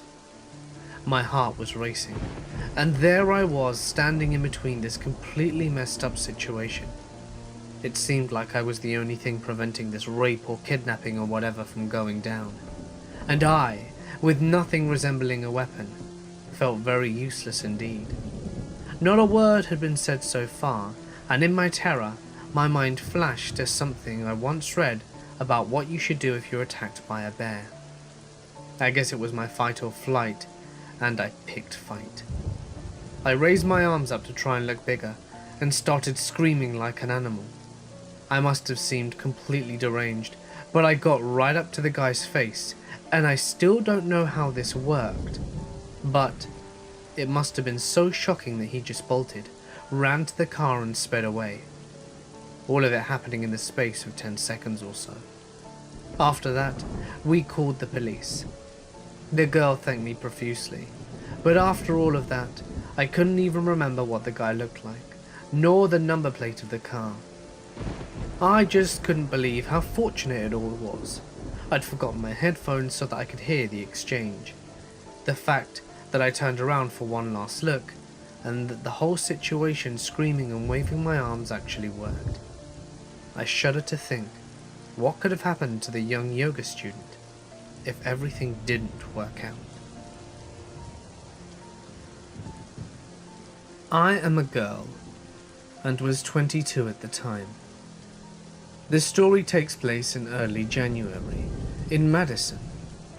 Madison is notorious for its drinking culture, boasting the famous kilometer-long State Street, which is basically one long, uninterrupted series of bars. It links the university library to the state capitol. I had parked my car near the library and met up with some friends. We ended up at this bar right next to the capitol, where we ran into many old high school classmates. My friends decided to leave earlier, but an old former friend asked me if I could give him and his older brother a ride back. I agreed, so I waited for him to finish his drinks so that we could go. I waited and waited and waited for about 20 minutes. About 10 minutes until the bar closed at 2 a.m. He tells me he's getting a ride from someone else instead. I'm pissed, but don't show it and walk off. Now, I have to make my way back to my car, while all the drunks exit the bars, hollering at any girls they see. There's an icy wasteland between me and my car, so I bundle up and start walking briskly down State Street. Catcalling, jeering, crude propositions. I'm practically jogging at this point. Suddenly, this guy catches up to me and starts trying a conversation mid-jog. He asks me my name, where I live, what I'm doing, and all manner of inappropriate questions. I get super weird vibes and try to shake him, but he follows me until near the end. I realize that the very last bar is coming up, before I have to round a corner to get to my car, where we would all have been alone. I made a ballsy decision. I made eye contact with a pair of built, yet non-creepy looking guys and went right up to one of them and threw my arms around him exclaiming, "Oh my god, Andy, I haven't seen you in forever, how have you been?" This guy was confused at first, but mid-hug I whispered, "Help me," in his ear. So he played along, and after about a minute of ad hoc dialogue, the creeper retreated. Once he was gone, I thanked the guys and said goodnight, and made my way back to my car. If I hadn't had the courage to approach the two random guys and ask for help, I don't know how that night would have ended up. This takes place in a small town in Ontario, where I grew up during 7th grade. So me, and everyone in my class, would have been around 12. Anyway, for the first part of 7th grade, we had a substitute teacher, Mr. Ian, who was only there until our actual teacher, Mr. Clark, came back from sick leave due to mental health issues, which is something we found out later. Mr. Ian was great, and he left after winter break. And then Mr. Clark showed up. He was kind of a creep from the start. He used to make a lot of creepy remarks we would let slide, but eventually it escalated. One encounter I recall is that one day during recess, he tried to get me and a friend, Rachel, to say different words for penis, and would ask us if we were comfortable with saying things like that. Now, as young girls, we decided to tell our parents, and they were pissed and called the school, which obviously did nothing, because otherwise none of what followed would have taken place. Fast forward a couple of creepy months. Rachel and I are in the gymnasium with the rest of our class, about 20 kids, and we're all doing gymnastics. We're halfway through the class, and Rachel gets up and goes to the part of the gym where we would leave our shoes. So I turn around and look for her a bit, and to my surprise she's standing there across the gym in shock holding a video camera. Now at this point, no one else has really noticed, and I haven't even put two and two together yet. But what happened next made me clue in pretty damn fast. Mr. Clark, who was at the time lounging around the gym not really doing anything, sees Rachel with this camera. I swear to God, his face went from not having a care in the world to utter horror in a second. He grabbed a soccer ball from a nearby rack and chucked it across the room at Rachel in front of 20 12-year-old kids. It hit her dead in the side of the face. She dropped the camera, screamed, and ran out the room and into the office. Me and everyone else in the class also ran out the room in pursuit of her before Mr. Clark could do God knows what else. He grabbed his camera and ran out of that school, and we never saw him again. Rachel, who happened to live on the same street as me, has friendly parents who talk to mine on occasion. We later learned they pressed charges and all the shit, that he was convicted of assault on a minor and also intent to harm minors or something along those lines. He had been taping our classes since he began teaching us. He had dozens of tapes of our gym class. He would position the camera in different places to capture the most revealing angles for whatever it was he was doing. Needless to say, we got a new teacher for the rest of the year, which was kind of awesome because she let us do whatever we wanted. In hindsight, everything about him seemed so menacing now, from accidentally walking into our changing room to extensive health lessons about sex. This happened to me when I was 21 years old. There were a series of break-ins in my area that, this time, some of my neighbors had even been robbed at knife point. There were also a few rapes during those break-ins. At the time of the incident, no one had been caught for their crimes, so everyone was on high alert. I was actually scared to be alone in my house, because I had been attacked in other instances before and was still traumatized. Unfortunately, I was alone on this particular night, and something woke me up at around 1 AM. I laid in my bed, awake, alert, and listening. I didn't hear anything else, so I laughed at myself and assumed I must have been dreaming, and went downstairs to the kitchen to grab a cold drink. My kitchen windows have no blinds, and therefore anyone in my backyard can see in. I have a back door light that I always keep on at night. As I closed my refrigerator door, which is slightly reflective, I could see the reflection of a man peering into my house. He probably climbed over the back wall, and I could see him holding something shiny in his hand. I was really scared at this point, and wasn't sure what to do. Do I run into the living room and call the police? Do I start screaming?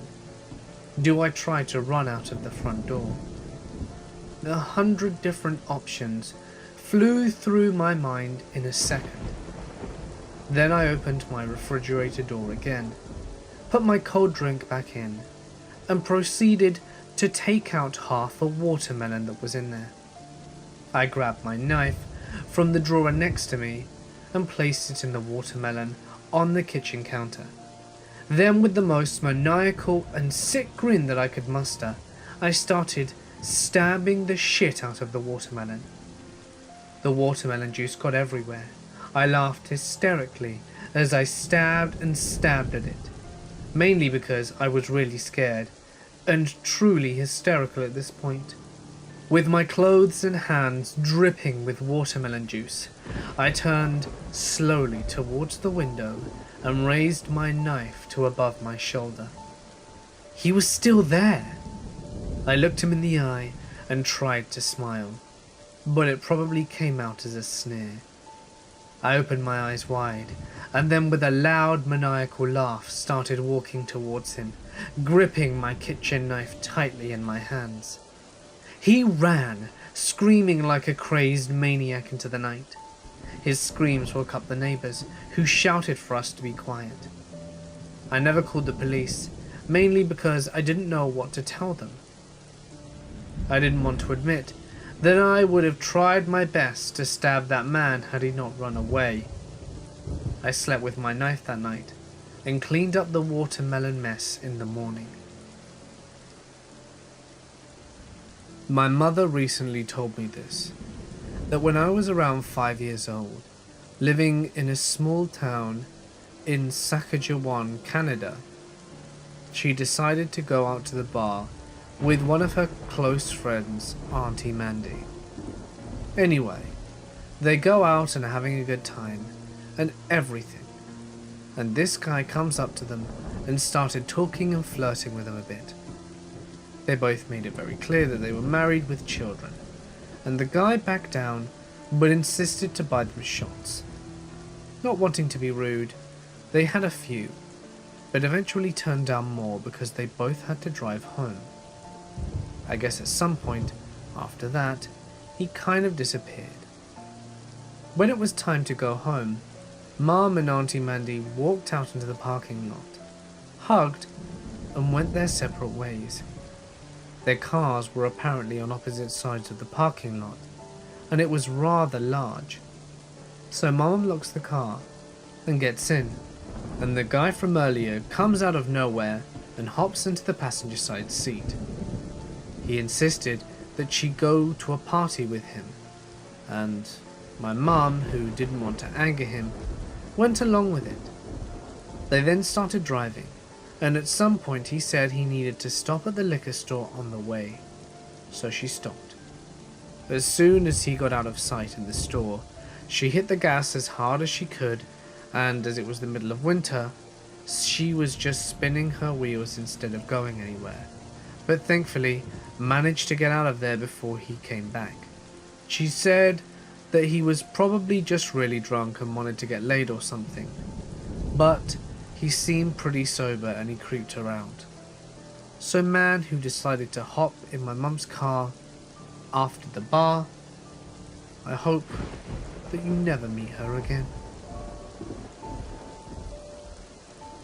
Hey guys, it's Mort here, and thank you so much for listening. I love listening to the sound of rain, even though it doesn't really help much when recording. I find it so relaxing. And remember that if you enjoyed today's video, please consider dropping a like and leaving a comment, as it's a really great way to help support the channel and I appreciate it tremendously. And if you'd like to do something incredible to help support the channel further, feel free to visit my Patreon. You can find a link in the description as well as the links to my social media. And if you'd like your story read on my channel, you can submit it as a text post to my Reddit page or send it to me via email. Both links can be found in the description. But anyway, for now guys, I'm gonna sign off. Stay awesome, and I'll see you in the next one.